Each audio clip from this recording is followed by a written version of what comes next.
তোমাদের সারমর্ম কথা।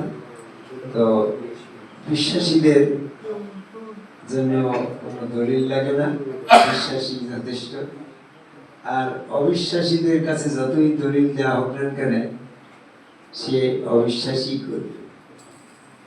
তো সাদেক সরকারের কথার সারমর্মের গ্যাপে দুটো কথা। এটা হচ্ছে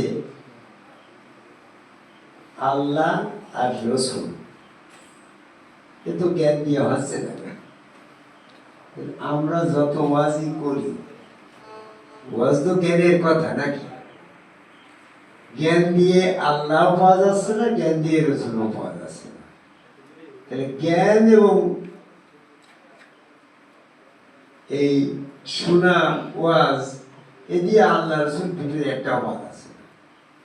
আল্লাহ রসুল যদি আমি না পাই, তাহলে আমার ওয়াজ শুনি লাভ কি, তরিকায় যাই লাভ কি, আর আমার কি করি বা কি হইল? তাহলে এখন গুরুজির কাছ থেকে আল্লাহ রসুল পাওয়ার একটা উপায় কি প্রশ্ন করা শিখাল না? এই আল্লাহ রসুলের পাওয়ার উপায় আছে বিশ্বাস।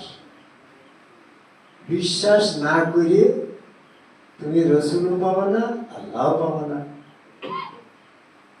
কারণ তোমার একজন বলছে দলিল বাদে তোমার বিশ্বাসই বা করবো কেন? আল্লাহ বিশ্বাস করতে গেলে কোনো দলিলের দরকার নেই। বিনা দলিলে আমার আল্লাহ, ঠিক না কথা? বিনা দলিলে আমার আল্লাহ, দলিল দিয়ে করতে গেলে ফেতা হয়ে যাবে। আর ঠিক বিনা দলিলে আমার গুরু হযরত খাজা নিজামুদ্দিন আহমদ চিশতি রাসূল, এটা আমার বিশ্বাস।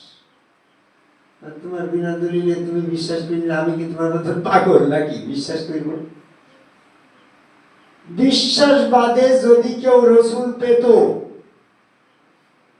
দলিল দিয়ে, তাহলে পারে মুহাম্মদ সাল্লাল্লাহু আলাইহি ওয়াসাল্লাম দুনিয়াতে কি কোন দলিল নিয়ে আসলো নাকি?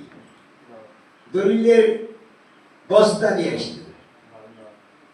তাহলে পারে আবু জাহেলকে তাকে রসুল বলে বিশ্বাস করছিল? আর হযরত আলী মুহাম্মদ সাল্লাল্লাহু আলাইহি ওয়াসাল্লামকে রসুল বিশ্বাস করিল, সে কি কোন দলিলের অপেক্ষা করছিল? তাহলে বিনা দলিলে হযরত আলী মুহাম্মদ সাল্লাল্লাহু আলাইহি ওয়াসাল্লামকে রসুল বিশ্বাস করে আল্লাহ ভাই। আর দলিল দিয়ে আবু জাহেল মুহাম্মদ সাল্লাল্লাহু আলাইহি ওয়াসাল্লামকে রসুল বিশ্বাস করতে পারলেও না, সে আল্লাহ পাইল না।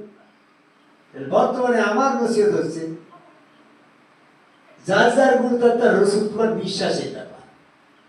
তুমি বিশ্বাস করলে তোমার জন্য রসুল, আর যদি তুমি অবিশ্বাস করো তাহলে সে তোমার রসুল কোনোদিনই হবে না। এই জন্য অনেক রাত হয়ে গেছে। এই তরিকতের পথটা বাবা বিশ্বাসের পথ। বিশ্বাসকে বাদ দিলে তরিকতের লোক আর বেতরিকের লোকের ভিতরে কোনো পার্থক্য নেই, বরং দলিলগত ভাবে শরীয়তের লোকেরই দলিল বেশি। আমাদের কোনো দলিলের পুঁজি নাই। আমাদের পুঁজিটা কি? বিশ্বাস। আর বিশ্বাস বাদে আল্লাহ পাকের সন্ধান কোথাও পাবে না। যদি বিশ্বাস বাদে আল্লাহ পাকের সন্ধান পেতে যাও, তো সেখানে শয়তান জমা খরচ করে তোমার ঈমান হরণ করার জন্য বসে আছে। এজন্য যার যার গুরু তার রসুল দলিল খুঁজতে যাবে না। তুমি বিশ্বাস করে নিয়ে রসুলের হাত আল্লাহর হাত, রসুলের পা আল্লাহর পা, রসুলের ভিতরে স্বয়ং আল্লাহ, এটার কোনো দলিল নাই। বিনা দলিলে আল্লাহ কুল্লি শাইইন মাহিদ, সমস্ত জায়গায় আল্লাহ। তাহলে আমার রসুলের ভিতরে আছে, ওখান থেকে তুমি পেয়ে যাও। তবে রসুলটাকে বিশ্বাস করতে হবে।